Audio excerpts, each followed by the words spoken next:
देश की अर्थव्यवस्था को बूस्टर डोज देते हुए भारतीय रिजर्व बैंक ऑफ इंडिया ने रेपो रेट और रिवर्स रेपो रेट में कुछ प्रतिशत की कमी की है। इसका सीधा सा मतलब है कि यदि आपने कोई कर्ज ले रखा है और उस पर ईएमआई चुकाते हैं तो वो कुछ प्रतिशत तक के कम हो जाएगी।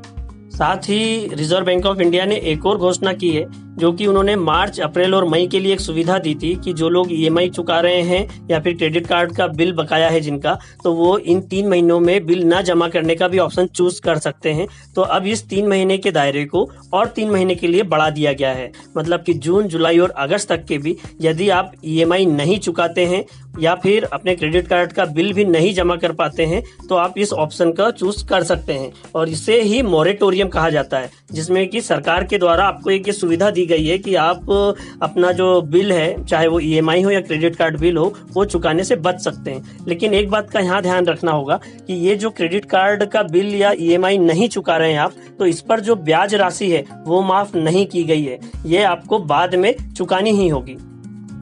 तो दोस्तों, आरबीआई के जो फैसला हुआ है उससे कुल मिलाकर के जो आपका लोन है उस पे तो ब्याज घट गया, लेकिन जो आपके बैंक से रेगुलर इनकम हो रही थी ब्याज के रूप में आपके जमा पैसों पर, उस पर भी बुरा असर पड़ा है। खास तौर पे जो सीनियर सिटीजन होते हैं, जो उनके पास में आय का और कोई साधन नहीं होता है और जो अपने एक मुश्त पैसों को बैंक में रख करके ब्याज कमा रहे होते हैं और आय का जरिया होता है एक उनका, वो उसमें भारी कमी होने की संभावना है।